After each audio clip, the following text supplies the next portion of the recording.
ഈ ദുനിയാവിൽ അല്ലാഹു ചില ഇണകൾക്ക് നൽകിയിട്ടുള്ളതാകുന്ന സംവിധാനങ്ങൾ, ഈ ദുനിയാവിൽ അല്ലാഹു കൊടുത്തിരിക്കുന്നതായ ഭൗതികമാകുന്ന ആഡംബര ആസ്വാദനങ്ങൾ കണ്ടുകൊണ്ട് നിന്റെ കണ്ണ് അതിലേക്ക് നീട്ടരുതേ. വലാ തമുദ്ദന്ന ഐനൈക, നിങ്ങളുടെ കണ്ണുകൾ നീട്ടരുതേ. ഈ ഭൗതികമാകുന്ന ലോകത്തെ ചില ഇണകൾക്ക് അല്ലാഹു നൽകിയിരിക്കുന്നതായ ആഡംബര ആസ്വാദനങ്ങൾ കണ്ട് നിങ്ങളുടെ കണ്ണുകൾ അതിലേക്ക് പോകരുതേ, പോകരുതേ. കാവുന്തറയിൽ ഒരുമിച്ച് കൂടിയിട്ടുള്ള ചെറുപ്പക്കാരായ യുവാക്കളെ, യുവതികളെ, ഓരോ യൂട്യൂബ് ചാനലുകളെ സബ്സ്ക്രൈബ് ചെയ്ത് വെച്ച് അതിൻ്റെതാകുന്ന അഖിലുകാരുടെ ജീവിതങ്ങൾ കണ്ടുകൊണ്ട് നിങ്ങൾ അതിലേക്ക് കണ്ണു നട്ട് പോകരുതേ. അവർക്ക് കിട്ടിയിരിക്കുന്ന വീടെത്രയാണ്, എത്ര സൗഭാഗ്യകരമാകുന്ന അനുഗ്രഹങ്ങളാണ് അല്ലാഹു കൊടുത്തത്. എനിക്കും എന്റെ ഇക്കാക്കും അത്തരത്തിലുള്ള ജീവിതം അല്ലാഹു നൽകിയില്ലല്ലോ എന്ന് കരുതിയിട്ട് പെണ്ണെ നിന്റെ കണ്ണ് മഞ്ഞളിച്ച് പോകരുതേ. ദുന്യവിയായ ഒരു കാര്യത്തിലേക്കും നിന്റെ മനസ്സ് പോകരുതേ, പോകരുതേ. അത്തരത്തിലുള്ള ജീവിതം കാണുമ്പോ നീ മനസ്സുകൊണ്ട് പ്രാർത്ഥിക്കണേ, ദുആ ചെയ്യണേ. അല്ലാഹുമ്മ ലാ ഐശ ഇല്ലാ ഐശുൽ ആഖിറ. ദുനിയാവിൽ ആർഭാടകരമാകുന്ന ജീവിതം നയിക്കുന്നത് കാണുമ്പോ, അമ്പരചുംബികളായ മണിമേടകൾ കാണുമ്പോ, അല്ലാഹുമ്മ ലാ ഐശ ഇല്ലാ ഐശുൽ ആഖിറ.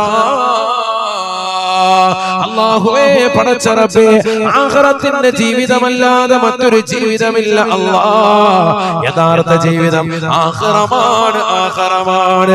ഇതൊക്കെ കേവലം നശ്വരമാണ്. അനശ്വരവും അനന്തവുമായ ലോകത്തിനല്ലേ മുസൽമാൻ ജീവിക്കേണ്ടത്. ഇവിടെയുള്ള വാഹനമോ, ഇവിടെയുള്ളതാകുന്ന പറമ്പുകളോ, ഇവിടെയുള്ള ഏക്കർ കണക്കിനുള്ളതാകുന്ന ഭൂമികളോ, ഇവിടെയുള്ള അമ്പരചുംബികളായ മണിമേടകളോ, മാളിക സൗധങ്ങളോ നിനക്ക് നാളെ ആഖിറത്തിൽ തുണ വരുവയില്ല. ഇതൊന്നും ശാശ്വതമല്ല. ശാശ്വതമാകുന്ന ഒരേ ഒരു ജീവിതം ആഖിറമാ. ഭൗതിക ലോകത്തിന്റെ ആഡംബരങ്ങൾ കാണുമ്പോ അത് നിന്റെ കുടുംബത്തിലുള്ളവരാകട്ടെ അല്ലാതാകട്ടെ, നിന്റെ നാവ് കൊണ്ട് ഉറക്കെ പറയണേ, അല്ലാഹുമ്മ ലാ ഐശ ഇല്ലാ ഐശുൽ ആഖിറ.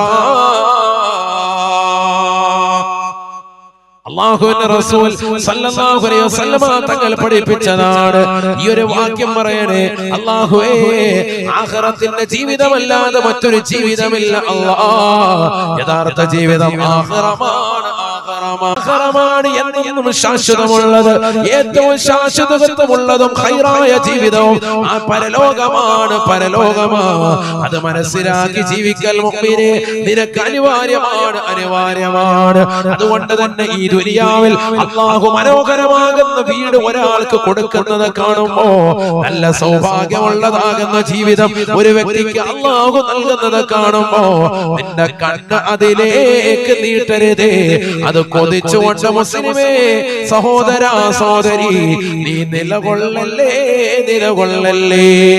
എന്തേ കാരണം? അല്ലാഹു പറയുകയാണ്, ലിനഫ്തിനഹും ഫീഹി,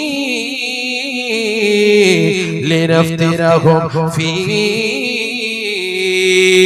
ഭൗതികമാകുന്ന ലോകങ്ങൾ അല്ലാഹു അവർക്ക് നൽകിയതിന്റെ പിന്നിൽ വലിയ പരീക്ഷണം അവർക്ക് നടക്കുന്നുണ്ട്, വരാനിരിക്കുന്നുണ്ട്. അതറിയണേ, അറിയണേ. അല്ലാഹു ഒരാളുടെ കൈകളിലേക്കും വെറുതെ പണം കൊടുത്തതല്ല. ഒരാളെ ഈ ദുനിയാവിലേക്ക് അല്ലാഹു വെറുതെ പടച്ചതല്ല. അഫഹസിബതും അന്നമാ ഖലഖനാകും അബസാ وأنكم إلينا لا ترجعون. നിങ്ങളെ ഈ ദുനിയാവിലേക്ക് വെറുതെ പടച്ചതാണെന്ന് നിങ്ങൾ കരുതുന്നുണ്ടോ മനുഷ്യ, മാനവാ, സഹോദര? ഇല്ല, അല്ല. ഒരിക്കലും അല്ലാഹു നിങ്ങൾ ആരെയും വെറുതെ ഈ ഭൂമിയിലേക്ക് പടച്ചതല്ല. വ്യക്തമായ കാരണമുണ്ട്, വ്യക്തമായ കാര്യമുണ്ട്. വൈലൈനാ തുർജഊൻ. തീർച്ചയായും അല്ലാഹുവിലേക്കാണ് നമ്മുടെ മടക്കമെന്ന് ചിന്തിക്കണേ, ചിന്തിക്കണേ. ഈ ദുനിയാവ് നശ്വരമാണ്.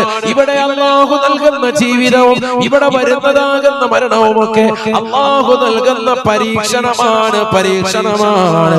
വിശുദ്ധമായ ഖുർആൻ تبارك الذي بيده الملك وهو على كل شيء قدير الذي خلق الموت والحياة الذي خلق الموت والحياة ليبلوكم أيكم أحسن عملا وهو العزيز الغفور. പരിശുദ്ധമായ ഖുർആൻ സൂറത്തുൽ മുൽക്കിലൂടെ അല്ലാഹു ഓർമ്മപ്പെടുത്തുകയാണ്. ഇന്നും ഇശാ മഗ്രിബിന്റെ ഇടയിൽ സൂറത്തുൽ മുൽക്ക് പാരായണം ചെയ്തിട്ടുള്ളതായ കാവന്തറയിലുള്ള പ്രിയപ്പെട്ട ഉമ്മമാരെ, ചെറുപ്പക്കാരെ, യുവാക്കളെ, ആ സൂറത്തുൽ മുൽക്കിന്റെ ആമുഖം ഒന്ന് പാരായണം ചെയ്തു നോക്കണേ. തബാറക്കല്ലദീ ബിയദിഹിൽ മുൽക്ക്, അധികാരത്തിന്റെ പരമോന്നത പദവി അലങ്കരിക്കുന്നതായ അല്ലാഹു അവനത്ര പരിശുദ്ധനാണ്, പരിശുദ്ധനാണ്. വഹുവ അലാ കുല്ലി ശൈഇൻ ഖദീർ, അവൻ എല്ലാത്തിനും കഴിവുള്ളവനാണ്. അവൻ ലോകം മുഴുവനും അടക്കി ഭരിക്കുന്നവനാണ്. അവൻ സർവ്വജീവജാലങ്ങൾക്കും ആഹാരം കൊടുക്കുന്നവനാണ്.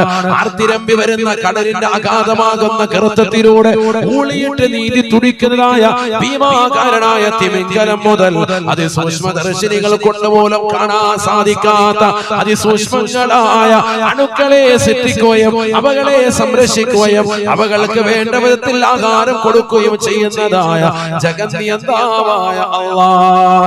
അല്ലദീ ഖലഖൽ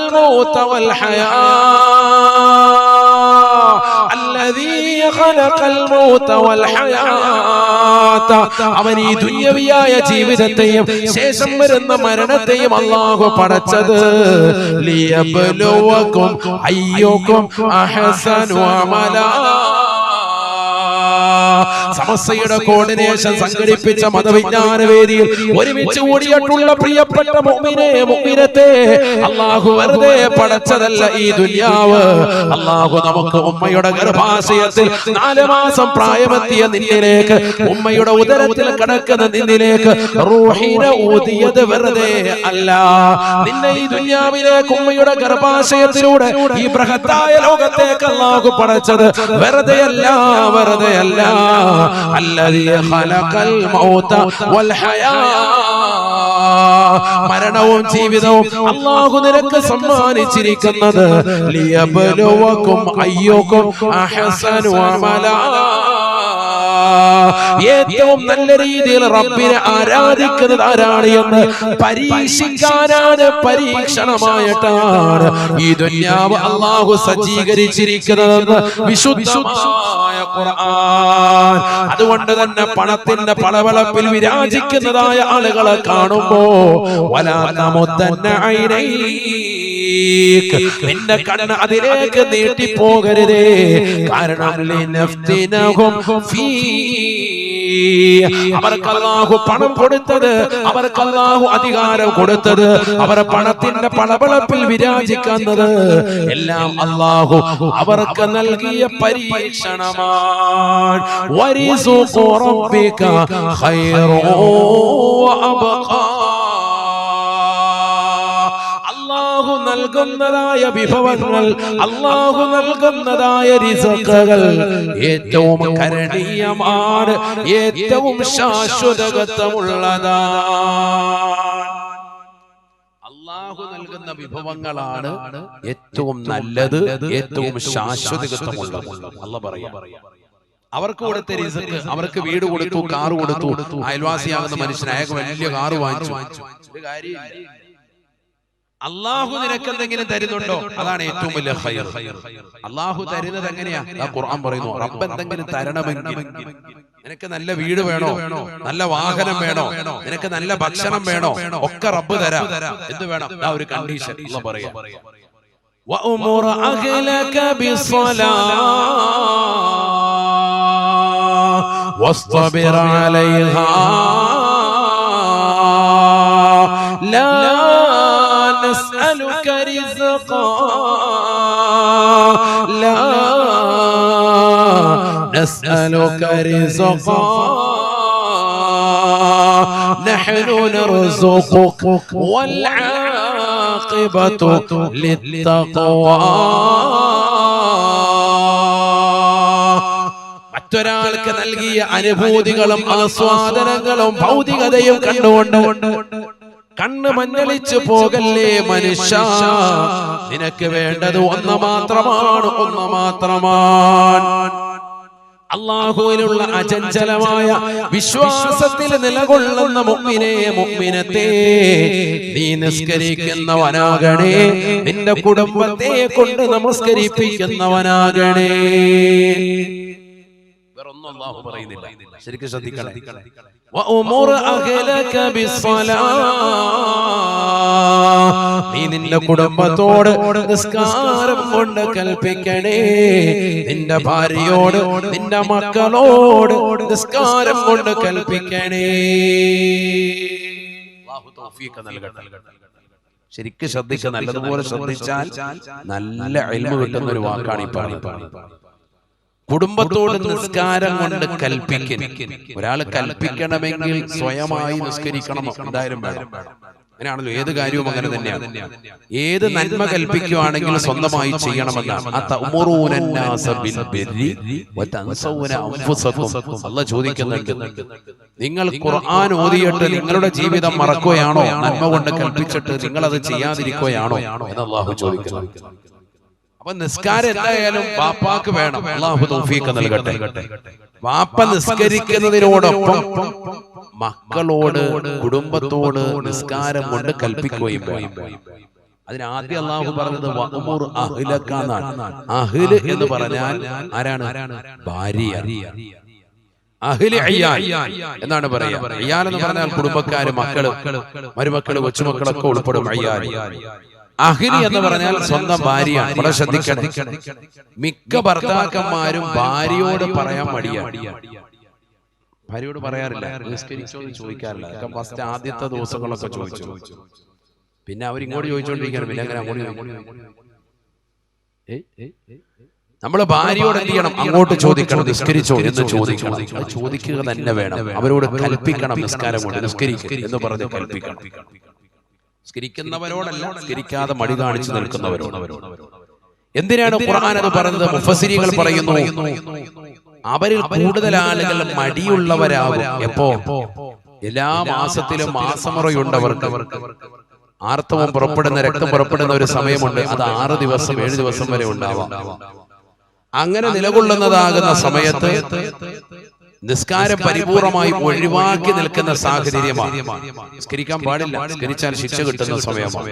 അല്ലാഹു അവർക്ക് ഇളവ് കൊടുത്തിരിക്കുക. ആ ഇളവിന്മേൽ തന്നെ പിന്നീട് അവർ ദായിമായി പോകാറുണ്ട്, നിത്യമായി പോകാറുണ്ട്. 6 ദിവസം കഴിഞ്ഞ് ശുദ്ധി ആയതിനു ശേഷം രക്തം മുറിഞ്ഞിട്ട് പിന്നീട് മുസല്ല ഇടാതെ മടിക്കും. പിന്നെ നിസ്കാരം ഇല്ല. 2 ദിവസം കൊണ്ട് അങ്ങോട്ട് പൊയ്ക്കോട്ടെ, ചെറിയൊരു ഊരവേദനയുണ്ട്, ചെറിയൊരു നടുവേദന ഉണ്ട്, 2 ദിവസം കൊണ്ട് പൊയ്ക്കോട്ടെ എന്ന് കരുതി നിസ്കാരത്തെ പിന്തിക്കും. അത് പാടില്ല. അവരോട് നിസ്കാരത്തെ കുറിച്ച് ഇങ്ങനെ ഓർമ്മപ്പെടുത്തിക്കൊണ്ടിരിക്കണം. വഅമുർ അഹ്ലക, നിന്റെ കുടുംബത്തോട് നീ കൽപ്പിച്ചുകൊണ്ടിരിക്കണം. പരിശുദ്ധ ഖുർആൻ. അതുകൊണ്ടാണ് ഖുർആൻ പറഞ്ഞത് വസ്തബിർ അലൈഹ. നിസ്കാരം കൊണ്ട് കൽപ്പിച്ചാൽ മാത്രം പോരാ, അതിന്റെ മേൽ ക്ഷമ അവലംബിച്ച് നിൽക്കണം. രാവിലെ സുബഹിക്ക് നീ പള്ളിയിൽ പോകുമ്പോ ഭാര്യയെ വിളിച്ചു, ആ മോളി എഴുന്നേറ്റോളാം എന്ന് പറഞ്ഞു. നീ പള്ളിയിൽ പോയിട്ട് തിരിച്ചു വരുമ്പോ വീണ്ടും അങ്ങനെ തന്നെ കിടക്കുക. അപ്പൊ നീ അപ്പോഴും മടിക്കരുത്, വീണ്ടും വിളിക്കണം. സമയം ഒരുപാട് വൈകല്ലോ, എഴുന്നേൽക്കുക എന്ന് പറഞ്ഞ് നിർബന്ധപൂർവ്വം അതിന്റെ മേൽ ക്ഷമ അവലംബിച്ചുകൊണ്ട് അവരെ വിളിക്കുക തന്നെ വേണം. അതിന് പിറകെ നിൽക്കണം. ഇനിയിപ്പോ ഞാൻ ഒരു വട്ടം വിളിച്ച് എന്റെ ബാധ്യതയെ ഞാൻ നിർവഹിച്ചു എന്ന് പറഞ്ഞ് പോകാൻ പാടില്ല. കാരണം അവൾ നിസ്കരിച്ചിട്ടില്ലെങ്കിൽ നിനക്ക് അല്ലാഹു റിസ്ക് നൽകൂല. നിന്റെ ഭാര്യ നിസ്കരിച്ചിട്ടില്ലെങ്കിൽ, നിന്റെ മക്കൾ നിസ്കാരമുള്ളവരായില്ലെങ്കിൽ നിനക്ക് അല്ലാഹു റിസ്ക് വിശാലമാക്കൂല. ആ റിസ്കിൽ ബറക്കത്തില്ല, അഥവാ കിട്ടിയാൽ തന്നെ. അതുകൊണ്ട് മക്കളും കുടുംബവും നിസ്കാരം മുറ പോലെ നിർവഹിച്ചുവോ, വാപ്പയും നിസ്കരിച്ചുവോ, വീട്ടിൽ റിസ്ക് ഉറപ്പാണ്. ആരാണിത് പറയുന്നത്? അല്ലാഹു പറയാ. അല്ലാഹു തൗഫീഖ് നൽകട്ടെ. ലാ നസ്അലുക റിസ്ഖാ, നാം നിങ്ങളോട് നിങ്ങളോട് റിസ്ഖിനെ തേടുന്നില്ല.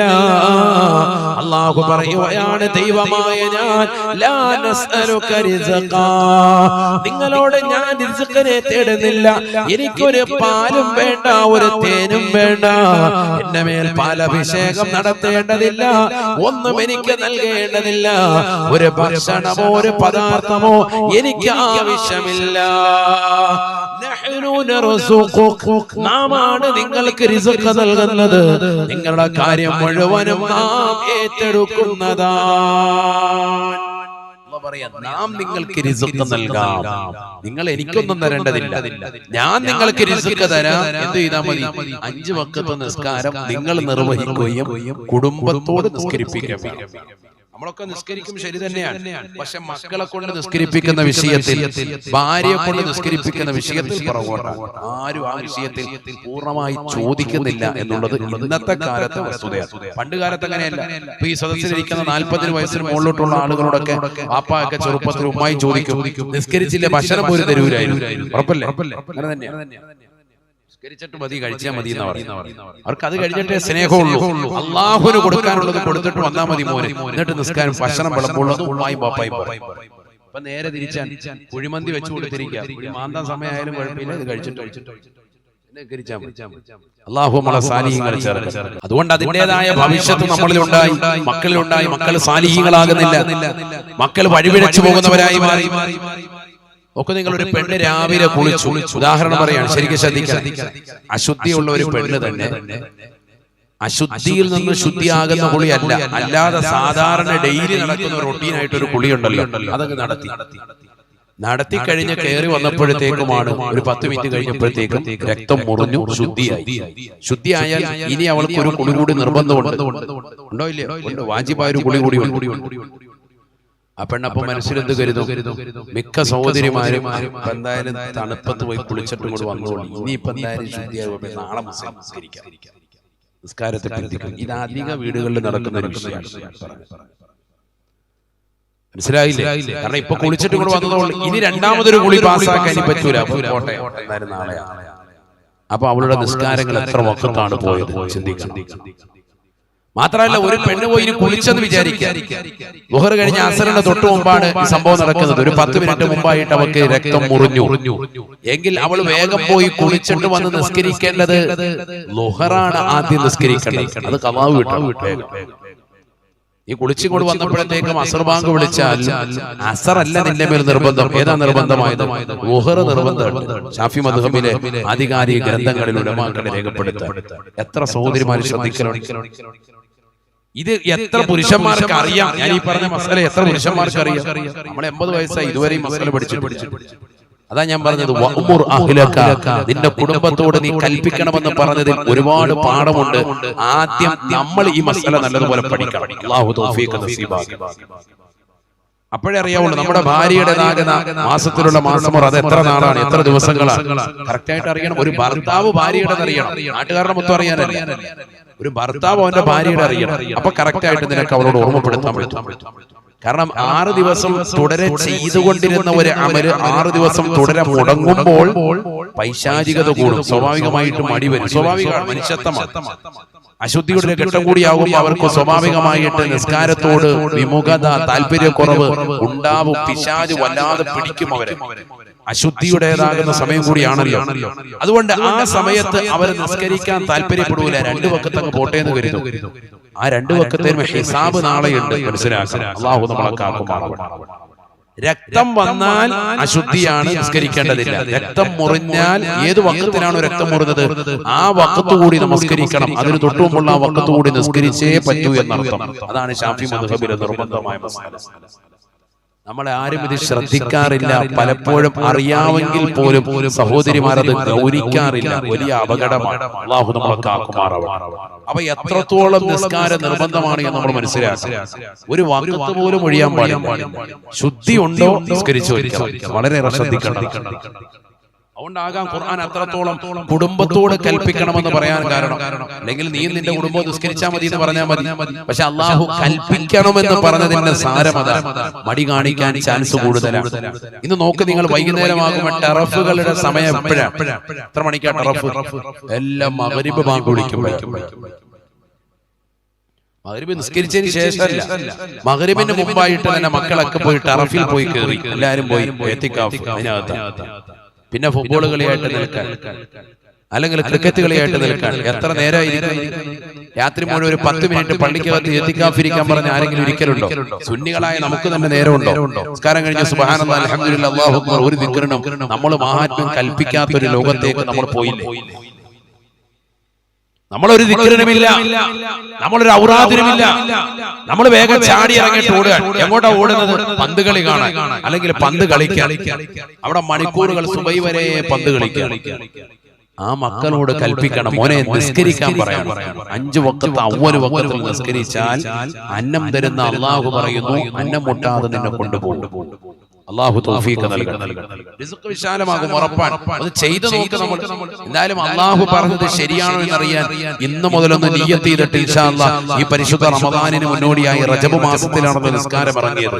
അതിന്റെ വാർഷികം കഴിക്കുന്ന ഈ സമയത്ത് നമ്മളൊരു നിയ്യത്ത് ചെയ്ത് ഇൻഷാ അല്ലാഹ് ഞാനൊന്ന് ശ്രദ്ധിച്ചു നോക്കാം, എന്റെ കുടുംബത്തെ കൊണ്ടും മക്കളെ കൊണ്ടും നിസ്കരിപ്പിക്കാം എന്ന് ശ്രദ്ധിച്ചു നോക്കിയിട്ട് ഓരോ ഉപ്പമാരും ഓരോ ഉമ്മമാരും തീരുമാനമെടുക്കും. ഉമ്മ മകളോട് നിസ്കരിക്കാൻ പറയും, ഉമ്മായി നിസ്കരിക്കാൻ. ഉപ്പ മകനോട് നിസ്കരിക്കാൻ പറയും, മകനെ കൂട്ടിക്കൊണ്ട് പള്ളിയിൽ വരും. അവ്വൽ വഖത്ത് നിസ്കരിക്കും. ഇന്ന സ്വലാത കാനത അലൽ മുഅ്മിനീന കിതാബൻ മൗഖൂതാ. തീർച്ചയായും നമസ്കാരം എന്ന് പറയുന്നത് സമയബന്ധിതമാണ്, സമയബന്ധിതമാണ്. ഇന്ന സ്വലാത കാനത അലൽ മുഅ്മിനീന കിതാബൻ മൗഖൂതാ. അവ്വൽ വഖത്തിൽ നമസ്കരിക്കുന്ന പ്രിയപ്പെട്ട ഉമ്മമാരെ, സഹോദര സഹോദരിമാരെ, നിങ്ങൾക്ക് രക്ഷയാണ്, മക്കളെ കൊണ്ട് നമസ്കരിപ്പിക്കുന്നവരെ നിങ്ങൾക്ക് റിസ്ഖ് അല്ലാഹു ഏറ്റെടുത്തിരിക്കുകയാണ്. ലാ നസ്അലുക റിസ്ഖാ നഹ്നു നർസുഖുക വൽ ആഖിബതു ലിത്തഖ്വാ.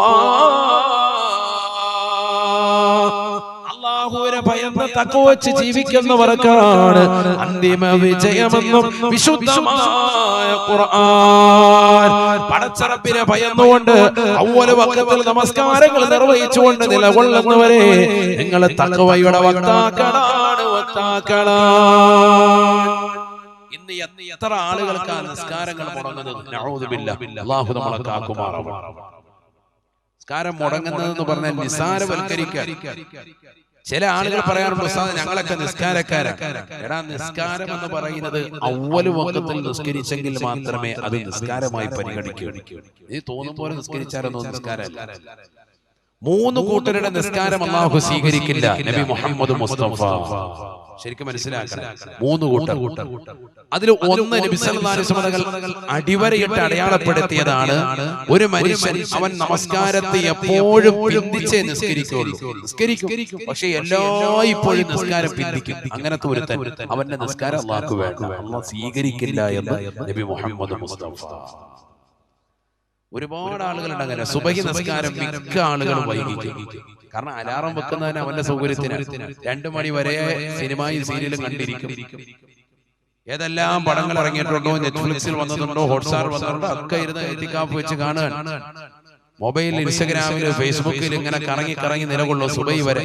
എന്നിട്ട് സുബൈ ആവുമ്പോഴത്തേക്കും അലാറം വെക്കുന്ന എത്ര മണിക്കാ? ഒരു 6 മണിക്ക് അലാറം വെക്കും, അല്ലെ 6:30, 7 മണിക്ക് അലാറം വെക്കും.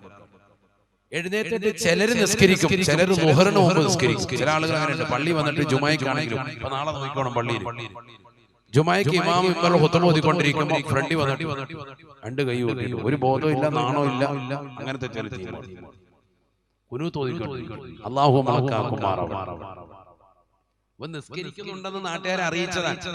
പക്ഷെ ഏറ്റവും വലിയ പടുവിട്ടിയാണ് ഇവൻ. കാരണം സുബഹിയാണ് ഈ നിസ്കരിക്കുന്നത്. അതും ഇപ്പൊ ജുമായുടെ സമയത്ത് വന്നിട്ട് കൈ പൊക്കി നിൽക്കുക മിക്ക ആളുകളാണ്. മുമ്പ് അതൊക്കെ ഏതെങ്കിലും പള്ളിയുടെ കോലായി പോയി എന്നാ കാണിക്കുന്നത്. ഇപ്പൊ നേരെ ഫ്രണ്ടിൽ വന്നിട്ടാണ്. അങ്ങനെയാണല്ലോ. ഒരു സുന്നത്ത് നിസ്കരിക്കുകയാണെങ്കിൽ 10 പേരെ അറിയില്ല. സുബഹിക്ക് കൊണ്ട് വന്നിട്ട് ചില ആളുകൾ പള്ളിക്കകത്ത് ഖുർആനൊക്കെ ഓതിക്കൊണ്ടിരിക്കുന്നവർ അടുത്തോട്ട് വന്നിട്ട് അസ്സലാമു അലൈക്കും സലാം പറച്ചിലാണ്. എന്താണ്? ഞാൻ സുബൈക്ക് വന്നിട്ടുണ്ട്, എല്ലാരും ഓർത്തു വെച്ചോ. മുഹറിന് കൂട്ടിയിടിച്ചാൽ പോലും സലാം പറഞ്ഞാത്ത ടീമാണ്. പ്രത്യേകിച്ച് ഒരു അസ്സലാമു അലൈക്കും. കാരണം ഉദ്ദേശം അല്ലാഹു നമ്മളെ സാലിഹ്യങ്ങളെ ചേർക്കാൻ. നീ നിയ്യത്ത് നല്ലതാണെങ്കിൽ കുഴപ്പമൊന്നുമില്ല. നിയ്യത്ത് നല്ലതെങ്കിലും ചെയ്യടോ, തൗഫീഖ് പിന്നിൽ നിന്ന് തള്ളിത്തരുമടോ. നല്ല നിയ്യത്താണെങ്കിൽ ഓക്കെ, നിയ്യത്ത് മോശമാണെങ്കിൽ പോയി. അല്ലാഹു നമ്മളെ കാക്കുമാറാവട്ടെ. അപ്പൊ നിസ്കാരത്തെ ഗൗനിക്കണം. അത് കളിതമാശകൾക്ക് വേണ്ടി കളയാനുള്ളതല്ല. കല്യാണം വന്നു, ആ കല്യാണ വീട്ടിലേക്ക് പിന്നെ ഇടിച്ചു കയറുക. ഒരു കല്യാണം വിളിച്ചാൽ പിന്നെ തീർന്നു. ഒരാഴ്ച പിന്നെ അവിടെയാണ്. വീട്ടിൽ അടുപ്പ് പോലും കത്തിക്കൂല. ആ വീടുമായിട്ട് ബന്ധപ്പെട്ട് കഴിഞ്ഞുകൂടെ. അവിടെയാണെങ്കിലോ ഇല്ലാത്ത പേക്കൂത്തുകളൊന്നും ഇല്ല. പണമുള്ളവൻ പേക്കൂത്തുകൾ കിന്നടിമയാ, കല്യാണം അത് നടമാടുവാനൊരു വേദിയാ. പണമുള്ളവൻ പേക്കൂത്തുകൾ കിന്നടിമയാ, കല്യാണം അത് നടമാടുവാനൊരു വേദിയാ. സദ്യക്ക് സമയം എത്തിയാൽ കേൾക്കുന്നതാ, വിഭവങ്ങളെല്ലാം പലതരം ഇവിടുള്ളതാ. ബിരിയാണി വേണ്ടവർ പോകണേ തെക്കോട്ട്, നെയ്ച്ചോറിനാഗ്രഹമുള്ളവർ വടക്കോട്ട്. വെറും ചോറും കറിയും പ്രഥമനും കിഴക്കോട്ട്. പോകേണ്ടതാണ് കൈ കഴുകുവാൻ താഴോട്ട്. ആർക്കെവിടെയും നോക്കാം രസിക്കാം, സ്ത്രീകൾക്ക് സ്വർഗം തന്നെയായി കണക്കാക്കാം. മഹാനായ മർഹൂം തഴവ ഉസ്താദ് അവറുകൾ 25 വർഷമായി അവിടുന്ന് വഫാത്തായി. എന്റെ ഉമ്മയുടെ ഉപ്പയും കൂടിയാണ്. അല്ലാഹു അവിടുത്തെ ദറജ ഉയർത്തുമാറാവട്ടെ. അതിനും 25 വർഷങ്ങൾക്ക് മുമ്പ് എഴുതി പൂർത്തീകരിച്ചതാണ് അൽ മവാഹിബുൽ ജലിയ, അഥവാ 50 വർഷം പഴക്കമുള്ളതാകുന്ന ഗ്രന്ഥം. ഒരു കറാമത്തിന്റെ എഴുത്ത് അവിടുന്ന് എഴുതി ഇന്ന് നമ്മുടെ തലമുറയിൽ നേർക്ക് നേരെ കാണുക. കല്യാണത്തിന് സദസ്സെത്തിയാൽ എങ്ങനെയാ എന്താ കഴിക്കുക? ബിരിയാണി വേണം. കൊളസ്ട്രോൾ 250 ഉണ്ട് കൊളസ്ട്രോൾ, എന്നാലും കുഴപ്പമില്ല. ബിരിയാണി വേണം. വേഗം മയ്യത്താണ് ബിരിയാണി. നെയ്ച്ചോറും പള്ളിപ്പള്ളി അങ്ങോട്ട് വയ്ക്കും. ഇങ്ങനെ വ്യത്യസ്തമായ രീതിയിലാക്കി തരംതിരിച്ച്. മുമ്പൊന്നും ഇല്ല, എന്തെങ്കിലും ഒരു കഷ്ണം കിട്ടിയാലായി അസ്സലാമു അലൈക്കും. കാണിക്കുന്ന ആർഭാടങ്ങൾ പറയേണ്ടതില്ലല്ലോ. വിവിധങ്ങളാകുന്ന ഡ്രസ് കോഡാണ്. നാട്ടുകാർക്കും വീട്ടുകാർക്കും വീട്ടിലുള്ളവർക്കും ബന്ധുമിത്രാദികൾക്കും മരുമക്കൾക്കും ഒരു ഡ്രസ് കോഡ്, മക്കൾക്കെല്ലാവർക്കും വേറൊരു ഡ്രസ്. മരുമക്കളെല്ലാം പച്ചയാണെങ്കിൽ മറ്റൊരു മഞ്ഞ, ഒരു റോസ് ആണെങ്കിൽ ഒരു വേറെ. എല്ലാവർക്കും ഡ്രസ് വാങ്ങിച്ച് അവസാനം പുതിയ പെണ്ണിന്റെ തലയ്ക്ക് മീതെ വലിയതാകുന്ന ഒരു മത്താപ്പും വെച്ചിട്ട് പെണ്ണിനെ കൊണ്ടുവന്നു. പെണ്ണിന് ഡ്രസ് ഇല്ല, പെണ്ണ് തുണിയില്ലാതെ ബാക്കി എല്ലാവർക്കും ഡ്രസ് വാങ്ങിച്ചു. പെണ്ണിന് ഡ്രസ് എടുക്കാൻ മറന്നു. അവർ ഇവിടെ കീറിയിട്ട് പുറവും കീറിയിട്ട് വയറും കീറിയിട്ട് എല്ലാം തുറന്നു വെച്ചു. അല്ലാഹു കാക്കുമാറാവട്ടെ. നാട്ടുകാർക്ക് മുഴുവൻ ഡ്രസ് എടുത്തു കൊടുത്തതാകുന്ന വാപ്പ മകൾക്ക് ഡ്രസ് എടുക്കാൻ മറന്നു. ഇതിനാണ് പേക്കൂത്തെന്ന് പറയുക. അതാണ് തഴവ ഉസ്താദ് പറഞ്ഞത്. പണമുള്ളവൻ പേക്കൂത്തുകൾ കിന്നടിമയാ, കല്യാണം അത് നടമാടുവാനൊരു വേദിയാ. പണച്ചാക്കുകളാകുന്ന ആളുകൾ പണത്തിന്റെ പളവളപ്പ് കാണിക്കുന്നത് ഈ നിലയ്ക്കാണ്.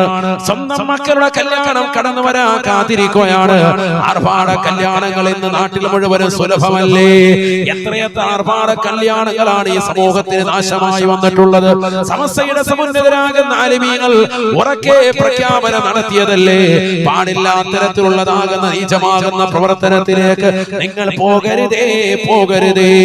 എന്നിട്ടും ഈ സമുദായത്തിന്റെ മക്കൾ ഓരോ ഒട്ടകത്തിന്റെ പുറത്തും കുതിരപ്പുറത്തും JCBയുടെ മുകളിലുമൊക്കെ വരനെയും വധുവിനെയും കൊണ്ടുവരുകയാണ്. ഈ അടുത്തിടെ തന്നെ നിങ്ങൾ കണ്ടില്ലേ, വലിയൊരു കേസിന് പോരായതാകുന്ന സംഭവം പോലും ഈ അടുത്തിടെ നിങ്ങൾ ദർശിച്ചില്ലയോ? റോഡിലൂടെ നടന്നു പോകുന്നതും മറ്റുള്ളവർക്കും വാഹനത്തിൽ പോകുന്നവർക്കും മുഴുവനും തടസ്സമായി റോഡ് മുഴുവനും അടച്ചു വെച്ചിട്ട് വലിയ പൂത്തിരി കത്തിച്ചുകൊണ്ട് ഒച്ചപ്പാടുണ്ടാക്കിയും ചെറുക്കന്റെ കൂട്ടുകാരും എല്ലാവരും ചേർന്നുകൊണ്ട് അവനെ കൊണ്ടുവരുകയാണ്. ഒരൊട്ടകത്തിന്റെ പുറത്തിരുത്തിക്കൊണ്ട് വലിയതാകുന്ന എഴുന്നള്ളിപ്പാട്. ആരാണ് ഈ സമുദായത്തെ പ്രതിക്കൂട്ടിലേക്ക് കൊണ്ടുവന്നത്? മറ്റുള്ള മതങ്ങളുടേതാകുന്ന ആചാരാനുഷ്ഠാനങ്ങൾ പോലും ഈ സമൂഹത്തിലേക്ക് ചേക്കേറിയില്ലേ? അവര് കാണിക്കാത്ത നീചവൃത്തി പോലും ഈ സമൂഹം ഏറ്റെടുത്തില്ലേ? അള്ളാഹു നൽകിയിരിക്കുന്ന സമ്പത്ത് ദൂരത്തും ദുർവ്യയം ചെയ്തുകൊണ്ട് ചെലവഴിക്കുകയല്ലയോ? ആഖിറത്തിൽ വലിയ ഹിസാബില്ലേ? പാരത്രികമാകുന്ന ലോകത്തെ പറ്റി എന്റെ പ്രിയപ്പെട്ട മുസ്ലിമേ നീ ചിന്തിക്കാതെ പോകുന്നത്? ഹബീബായ നബി സല്ലല്ലാഹു അലൈഹി വസല്ലം തങ്ങൾ പറയുകയാണ്, നാളെ ആഖിറത്തിൽ അല്ലാഹു സുബ്ഹാനഹു വ തആല ഓരോ വസ്തുക്കളെ പറ്റിയും അതിനെക്കുറിച്ച് മാത്രമാണ് ചോദ്യമെങ്കിൽ സമ്പത്തിനെ കുറിച്ച് അല്ലാഹു രണ്ട് ചോദ്യം ചോദിക്കുകയാണ്. മിൻ ഐന ഇക്തസബഹു വഫീമാ അൻഫഖ. നിന്റെ കയ്യിലേക്ക് വന്ന സമ്പത്ത് എവിടെ നിന്നാണ് വന്നത്? എവിടെയാണ് ചെലവഴിച്ചത്? രണ്ടും അല്ലാഹു ചോദിക്കുകയാണ്. എവിടെ നിന്നാണ് നിന്റെ കയ്യിലേക്ക് സമ്പത്ത് വന്നത്? ഏതെല്ലാം സ്ഥലങ്ങളിലാണ് നീ ചെലവഴിച്ചത്?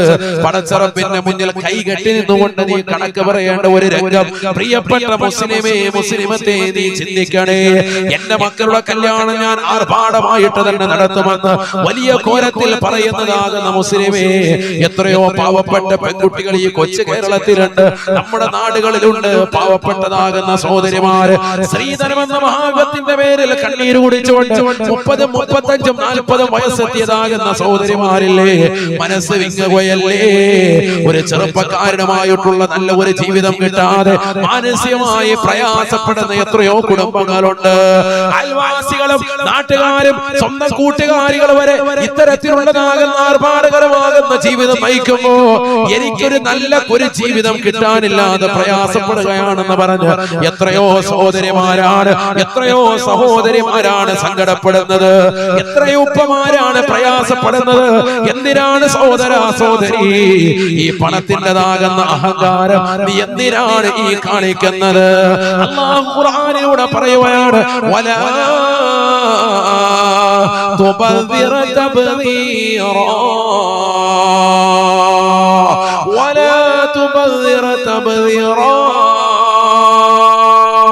إن المبذرين كانوا إخوان الشياطين وكان الشيطان للإنسان كفورا.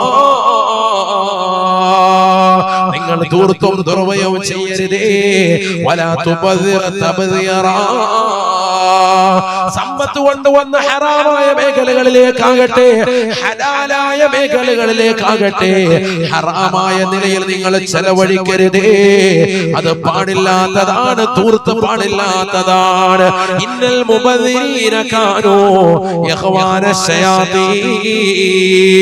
കല്യാണത്തിന്റെ പേരിലാകട്ടെ വീട് കൂടലിന്റെ പേരിലാകട്ടെ സമ്പത്ത് ഹറാമായ മേഖലകളിലേക്കൊക്കെ അനാവശ്യമായി ചെലവഴിക്കുന്നവരെ നാളെ ആഖിറത്തിൽ പടച്ചറപ്പിന്റെ ദർബാറിൽ വലിയ ഹിസാബാണ്. അവർ തീർച്ചയായും പിശാചുക്കളുടെ സഹോദരങ്ങളാ. ഇന്നൽ മുബദ്ദിരീന കാനൂ ഇഖ്വാന ശയാതീൻ. പിശാചുക്കളുടെ സഹോദരങ്ങളാണ്, ശൈത്താനിന്റെ സഹോദരങ്ങളാണ് അവരെന്ന് വിശുദ്ധമായ ഖുർആൻ. സമ്പത്ത് ആവശ്യമില്ലാതെ ചെലവഴിക്കുന്ന ആളുകൾ പിശാചിന്റെ സഹോദരങ്ങളാണ്. അല്ലാഹു പറയാ, അല്ലാഹു നമ്മളെ കാക്കുമാറാവട്ടെ. എന്ത് വിഷയത്തിലും ആർഭാടകരമാകുന്ന ജീവിതം നയിക്കുന്ന ആളുകൾ ചിലർ കൊണ്ട് എപ്പോഴും വീടിങ്ങനെ മെയിൻറ്റെയിൻ ചെയ്തുകൊണ്ടിരിക്കും. വീടിങ്ങനെ പുതുക്കി പഠിക്കും. അതല്ല പരിപാടി. പിടിച്ചതൊന്നും പോരാ. വീണ്ടും ഇങ്ങനെ 2 മുറി, വീണ്ടും ഒരു എക്സ്ട്രാ മുറി, വീണ്ടും അപ്പുറത്തേക്ക് ഇങ്ങനെ ആവശ്യമില്ലാത്ത പരിപാടിക്ക് നീ നിൽക്കുന്നുണ്ടോ? ദൂർത്തും ദുർവ്യയത്തിലേക്ക് പോകുക വലിയ വിപത്തുണ്ടാവും. അല്ലാഹു നമ്മളെ കാക്കുമാറാവട്ടെ. പിശാചിന്റെ സഹോദരങ്ങളാണ്. അപ്പൊ നിസ്കാരത്തെ ഗൗനിക്കാതെ പോകുന്ന ആളുകൾ കല്യാണത്തിന്റെ പേര് പറയാം, അതിന്റെ പർച്ചേസിങ്ങിന് വേണ്ടി ഒരു ദിവസം, സ്വർണം പർച്ചേസിങ്ങിന്, വസ്ത്രം പർച്ചേസിങ്ങിന്, അതൊക്കെ അടിക്കാൻ കൊടുക്കാൻ ഒരു ദിവസം, അതൊക്കെ അണിയാൻ കൊടുക്കാൻ ഒരു ദിവസം, ഇനി അതല്ല ഒരുങ്ങാൻ വേണ്ടി ഒരു ദിവസം. 3 ദിവസം മുമ്പ് തന്നെ പൊട്ടിയിട്ടിരിക്കാൻ പെണ്ണുങ്ങൾ. പിന്നെ അല്ലാഹു നിസ്കാരമില്ല, ഓത്ത് മുഴുവൻ പൊട്ടി വാരി 3 ദിവസത്തിന് മുമ്പ് ഇട്ട് വെച്ചിരിക്കുക. പുതിയ പെണ്ണ് തലേന്നേ ഒരുങ്ങി വെച്ചിരിക്കുക. പോളിഷ് ചെയ്ത നഖമായിട്ട് നിൽക്കാൻ, വെള്ളം തൊടാൻ പാടില്ല എന്നാ പറഞ്ഞിരിക്കുന്നത്. അതുകൊണ്ട് ഇനി നിസ്കാരമില്ല, ഹലാക്കായി. അല്ലാഹു നമ്മളെ കാക്കട്ടെ. നല്ലൊരു സുന്നത്തായ കർമ്മത്തിന് വേണ്ടി ഇറങ്ങിത്തിരിക്കാൻ ഫർളായ എല്ലാം ഒഴിവാക്കിയിട്ട് എത്ര പേരുണ്ട് കല്യാണത്തിന്റെ അന്നത്തെ ദിവസങ്ങളിലൊക്കെ നമസ്കാരങ്ങൾ ശ്രദ്ധിക്കുന്ന ആളുകൾ. പള്ളിയിൽ വെച്ച് നിസ്കാരം നിക്കാഹ് നടത്തും. ളുഹർ ബാങ്ക് വിളിക്കുന്നതിന് ഒരു 10 മിനിറ്റ് മുമ്പ് നിക്കാഹ് കഴിഞ്ഞ് നോക്കുമ്പോൾ പുതിയാപ്പിളെ കാണുന്നില്ല. അവൻ ഒറ്റ മുങ്ങലാണ്. കാരണം സുബൈ പോലും നിസ്കരിക്കാത്ത ടീമാണ്. വേഗം പോയി പെണ്ണുങ്ങളായിട്ട് കണ്ട് റാഹത്തായിട്ട് ഓഡിറ്റോറിയത്തിൽ പോയിരിക്കും. 10 മിനിറ്റ് കൂടെ കഴിഞ്ഞ് ഇവിടെ ബാങ്ക് കൊടുക്കും. ചിലര് ബാങ്ക് കൊടുത്തിട്ട് പോലും ഇറങ്ങി പോകുന്നവരുണ്ട്. കാരണം ഇക്കാമത്ത് കൊടുക്കാൻ 15 മിനിറ്റ് ഉണ്ടല്ലോ, അതിനിടയിലൊന്നും പെണ്ണുങ്ങളെ പോയി കണ്ടിട്ട് വരാം. അല്ലാഹു മലക്കാക്കുമാറാവട്ടെ. ഇതൊക്കെ എന്തിനാണ് ഇങ്ങനെ പെണ്ണ് കിട്ടുന്നത്? എന്തിനാണ് ഈ പരിപാടിക്ക് നിൽക്കുന്നത്? ഇതൊരു സുന്നത്തായ കർമ്മമല്ലേ? അതിലൊരു ബറക്കത്ത് വേണ്ടേ? ഐശ്വര്യം വേണ്ടേ? അതിനു വേണ്ടിയിട്ടല്ലേ പള്ളിയിൽ വെച്ചുകൊണ്ട് ഈ മനോഹരമായ കർമ്മത്തെ നടത്തിയത്? നിങ്ങൾ നിക്കാഹിനെ പരസ്യപ്പെടുത്തണേ, നിങ്ങളിത് പള്ളിയിൽ വെച്ചുകൊണ്ടാകണേ എന്ന് നബി മുഹമ്മദ് മുസ്തഫ. ഈ ഓഡിറ്റോറിയം ഒക്കെ കാണുമ്പോൾ ചിലർക്ക് പള്ളി പിന്നെ വേണ്ട, ഓഡിറ്റോറിയത്തിൽ തന്നെ നടത്തിയാൽ മതി. ആരായത്? ബാക്കി എല്ലാ വിഷയത്തിലും ദീനും ആയത്തും ഹദീസും ഒക്കെ ഓതി പറയുന്ന ആളാണ്. എന്നൊക്കെ പറഞ്ഞ് മരുഭൂമി മണൽ കയറ്റുന്ന ടീമാണ്. കണ്ടതിനും കേട്ടതിനും ഒക്കെ ആയത്തോ ദിവസവും സ്വന്തം കാര്യം വന്നപ്പോ ഒന്നുമില്ല, എല്ലാം അല്ലാഹു മലക്കാക്കട്ടെ. ആർഭാടം കാണിക്കുകയാണ്, ആർഭാടം. നിസ്കാരത്തെ ഗൗനിക്കുന്നില്ല, നിസ്കാരത്തെ നിസ്സാരമാക്കി വിട്ടു. ഫേഷ്യൽ ചെയ്യാൻ വേണ്ടി ഒരു ദിവസം കൊണ്ട് വിട്ടു. അല്ലാഹു, പിന്നെ അന്നത്തെ ദിവസത്തെ നിസ്കാരം മുഴുവൻ. എത്ര സമയങ്ങളാണ് ഇതിനു വേണ്ടിയൊക്കെ ചെലവഴിക്കുന്നത്? എത്ര മണിക്കൂറുകളാണ്? ഒരു 5 മിനിറ്റ് ഖുർആൻ ഓതാൻ സമയമില്ല, ഓതലുണ്ടോ? ഒരു യാസീൻ ഓതാൻ സമയമുണ്ടോ? ഒരു വാഖിഅ ഓതാൻ സമയമുണ്ടോ? ഒരു സൂറത്തുൽ മുൽക്കിന് സമയമുണ്ടോ? ഒരു സൂറത്തു ദുഹാന് സമയമുണ്ടോ? നാളെ വെള്ളിയാഴ്ച ദിവസമാണ്, ഒരു അൽ കഹ്ഫ് ഓതണമെന്നുണ്ടോ? 3 വട്ടം ഓതണമെന്നാണ് അൽ കഹ്ഫ് സൂറത്ത്. ഒന്ന് വെള്ളിയാഴ്ച രാവ്, നാളെ സുബൈ കഴിഞ്ഞ് മറ്റൊന്ന്, ജുമുഅയ്ക്ക് മുമ്പ് മറ്റൊന്ന്. 3 പ്രാവശ്യം ഓതണമെന്നാണ്. ഒരെണ്ണം ഓതിയാ കിട്ടാൻ അല്ലാഹു തൗഫീഖ് തരട്ടെ. ഒരെണ്ണം പോലും ഓതാത്ത ഖൗമിനോടാണ് 3 വട്ടം ഓതാൻ പറയുന്നത്. അല്ലാഹു നമ്മളെ സാലിഹീങ്ങൾ ചേർക്കുമാറാവട്ടെ. ഒരെണ്ണമെങ്കിലും ഓതാവോ? ഒന്നുമില്ല, അതിനൊന്നും സമയമില്ല. നബിന റസൂലുള്ളാഹി സ്വല്ലല്ലാഹു അലൈഹി വസല്ലം തങ്ങൾ പറയുകയാണ്, മൻ ഖറഅ സൂറത്തുൽ കഹ്ഫി ഫീ യൗമിൽ ജുമുഅ ഔ ലൈലത്തിൽ ജുമുഅ അല്ലാഹു ലഹു മാ ബൈനൽ ജുമുഅത്തൈൻ. ആരെങ്കിലും 2 ജുമുഅക്കിടയിൽ പരിശുദ്ധമാക്കപ്പെട്ടതായ സൂറത്തുൽ കഹ്ഫ് പാരായണം ചെയ്യുന്നുണ്ടോ? പരിശുദ്ധമാക്കപ്പെട്ടതാകുന്ന സൂറത്തുൽ കഹ്ഫ് വെള്ളിയാഴ്ച ദിവസമോ അതിന്റെ രാവിലോ പാരായണം ചെയ്യുന്നവരുണ്ടോ? 2 ജുമുഅകൾക്കിടയിൽ അല്ലാഹു പ്രകാശമിട്ട് കൊടുക്കുമേ എന്ന് നബിയുനാ റസൂലുള്ളാഹി. ആത്മീയമായ ഒരു പ്രകാശം അല്ലാഹു നൽകും. നമുക്കതൊന്നും വേണ്ട, നമുക്ക് ദുനിയാവിന്റെ പുറകെ പോയാൽ മതി. നിസ്കാരം ഒന്നും കറക്റ്റ് അല്ല, പിന്നെ എങ്ങനെ നമ്മുടെ കാര്യങ്ങൾ നടക്കും? ആരാ ശ്രദ്ധിക്കുന്നത്? എത്ര പുതിയാപ്പിളെ, എത്ര പുതിയ പെണ്ണും സാധിക്കുന്നുണ്ട് നിസ്കാരമൊക്കെ ഒരു വക്കത്തിൽ നിസ്കരിക്കുന്ന ആളുകൾ എത്ര പേരുണ്ട്? അങ്ങനെയൊന്നും ചിന്തിച്ചാൽ അതൊന്നും നടക്കൂല ഉസ്താദേ. നടക്കും. നടന്ന ആളുകളിൽ ഇത്രയും കാലം ഉണ്ടായിരുന്നു. നമ്മൾ ഈ ആർഭാടങ്ങളും ശരീരത്തുള്ളതിനകത്ത ആഭരണങ്ങളും ഒക്കെ അണിഞ്ഞിട്ട് ഇങ്ങനെ നടക്കുന്നത് കൊണ്ടല്ലേ എല്ലാവരും ഒരുങ്ങി തയ്യാറായിട്ട് ഇങ്ങനെ നടക്കാൻ. നിസ്കാരത്തെ ഗൗനിക്കാതെയുള്ള ഈ ഒരുക്കവും ഇതിന്റെ പുറകെയുള്ള പോക്കും ഒന്നും ഒരു ഗുണവും ഉണ്ടാവൂല, ജീവിതത്തിൽ മറക്കത്തില്ല. അതാ കെട്ടിക്കഴിഞ്ഞ് ഒരാഴ്ച കഴിഞ്ഞപ്പോ ഭർത്താവിന് സംശയം, പെണ്ണിനെ വീട്ടിൽ കൊണ്ടേയാക്കി. വലിയ ഒരുക്കായിരുന്നല്ല, വലിയ ഒരുക്കമായിരുന്നു, വലിയ ഒരുമിച്ചിരിക്കലായിരുന്നു. ഒരുമിച്ചിരിക്കൽ ഒരാഴ്ച നീണ്ടില്ല, അതിനു മുമ്പ് വീട്ടിൽ കൊണ്ടുവിട്ടു. അല്ലാഹു നമ്മളെ കാത്തു സംരക്ഷിക്കട്ടെ. കാരണം ബറക്കത്തില്ലാതായി പോയി. ബറക്കത്താക്കപ്പെട്ട നിസ്കാരത്തെ ഗൗനിച്ചില്ല. അല്ലാഹു നമ്മളെ കാത്തു സംരക്ഷിക്കട്ടെ. ദൂർത്തും ദുർവ്യവും കേവലം ഈ ഒരു ഭക്ഷണത്തിൽ മാത്രമല്ല. ഭക്ഷണത്തിൽ ദൂർത്ത് നിസാരമല്ല, ധാരാളമാണ്. കല്യാണത്തിന് ആളുകൾ എങ്ങനെ വിളിച്ചു കൂട്ടിയിട്ട് അവരെല്ലാം യാചകന്മാരാക്കുന്ന ബൊഫേ സംസ്കാരം ഇന്ന് സമൂഹത്തിൽ വല്ലാതെ കൂടി വരിക. ആളുകളെ വിളിച്ചിട്ട് നമ്മൾ സൽക്കരിക്കുമ്പോൾ അവരെ മാന്യമായി ഇരുത്തി വൃത്തിയായി സൽക്കരിക്കണം. അവർക്ക് അങ്ങോട്ട് വിളമ്പി കൊടുക്കണം. അവരിയ്ക്കുന്ന സ്ഥലത്ത് വെള്ളവും ഭക്ഷണവും കൊണ്ട് കൊടുക്കണം. ഇത് വന്നിട്ട് ഇവര് പ്ലേറ്റ് എടുത്തിട്ട് ഇങ്ങനെ കറങ്ങി നടക്കുക റോഡിൽ കൂടെ. ആചാര്യ പറമ്പിൽ ഭക്ഷണത്തിന് വേണ്ടിയിട്ട് പൊറോട്ടയും 2 ചിക്കൻ ചാറ്. ഒരു വട്ടം ചോദിച്ചിട്ട് പിന്നെ രണ്ടാമത് പോകാൻ ആചാര്യർക്ക് മടി, വിശപ്പുണ്ട്, പക്ഷെ പോകാൻ മടിയാണ്. രണ്ടാമത് ചെല്ലുമ്പോൾ പിള്ളേർ വിളമ്പുന്നമാർ ഇങ്ങനെ നോക്കാണ്. ആചാര്യത്തിന് മുമ്പ് വന്നതല്ലേ. കഴിക്കാൻ കൊടുക്കുന്ന പ്ലേറ്റോ ചെറിയൊരു വട്ടയര പോലെയുള്ള ചെറിയ പ്ലേറ്റ്. കാരണം ഒരു പൊറോട്ട ഇടാവുള്ളൂ, രണ്ടാമത്തെ ഇട്ട് കഴിഞ്ഞാൽ വെളിയിലോട്ട് പോകണം. അതിന് സൈസ് പറ്റിയ പ്ലേറ്റ്. വലിയ പ്ലേറ്റ് കൊടുക്കൂല, കൂടുതൽ ഇട്ടാൻ തിന്നണ്ടെന്ന്. അല്ലാഹു മുളക്കാക്ക. ഇങ്ങനെ നീ 7000ഉം 10000ഉം പേരെ വിളിച്ച് കല്യാണം നടത്തിയിട്ട് എന്താ കാര്യം? 10 പേരെ വിളിക്കും, അവർക്ക് മാന്യമായി സൽക്കരിക്കും. അല്ലാഹു തൗഫീഖ് നൽകട്ടെ. അതല്ലേ വേണ്ടത്. 10 പേരെ വിളിച്ചാൽ മതി, അവരെ മാന്യമായി സൽക്കരിക്കും. ചെലവ് ചുരുക്കിയിട്ടുള്ള നിക്കാഹിലാണ് ബറക്കത്ത് നബി മുഹമ്മദ് മുസ്തഫ ഞങ്ങൾ പറഞ്ഞതാണ്. ബറക്കത്ത് ഏതിനാണ്? ഏറ്റവും നല്ല ബറക്കത്തുള്ളതാകുന്ന നിക്കാഹ് ചെലവ് ചുരുങ്ങിയിട്ടുള്ള നിക്കാഹ്. ആരാണിത് പറഞ്ഞത്? ഹബീബ് മുഹമ്മദ് മുസ്തഫ. അപ്പൊ ഭക്ഷണത്തിലുള്ളതാകുന്ന ദൂരത്ത് ഇഷ്ടം പോലെ ഭക്ഷണം അവസാനം ഇഷ്ടം വരിക. എന്നിട്ട് അതിങ്ങനെ എന്നിട്ട് ആ സമയമാകുമ്പോ യത്തീംഖാനെ വിളിച്ച് ചോദിക്കുക, ചോറിച്ചിരി കൊണ്ടേ തരട്ടെ. യത്തീം പിള്ളേർക്ക് അതിന് മുമ്പ് ഇന്നലെ ഉസ്താദ് വിളിച്ച് ചോദിച്ചോളൂ, കല്യാണമാണ് വല്ലതും വിളമ്പം കൊടുക്കും, ഒന്നും കൊടുക്കുന്നില്ല. ഇവിടെ ചെമ്പ് കണക്കിന് ചോറ് മിച്ചം വന്നപ്പോഴത്തേക്കും ഫോൺ വിളിച്ച് ചോദിക്കണം, വല്ലതും ഉണ്ടോ, മിച്ചം ഓട് തരട്ടെ. അള്ളാഹു നമ്മളെ കാക്കുമാറാവട്ടെ. ഇങ്ങനെ കാണിക്കുന്ന പ്രകൃതല്ലേ, അല്ലെങ്കിൽ ആരും അറിയാതെ എവിടെയെങ്കിലും കുഴിച്ചിടല്ലേ. നാളെ ഇതൊക്കെ ഹിസാബില്ലേ? വെള്ളം കൊണ്ട് ദൂർത്തടിക്കുന്ന ആളുകൾ എത്രയാണ്? വെള്ളം ദൂർത്തടിക്കുന്ന ആളുകൾ പള്ളിയിൽ വന്ന് നിസ്കരിക്കാൻ വന്നതാണ്. വെള്ളം ദൂർത്തടിക്കുന്നു.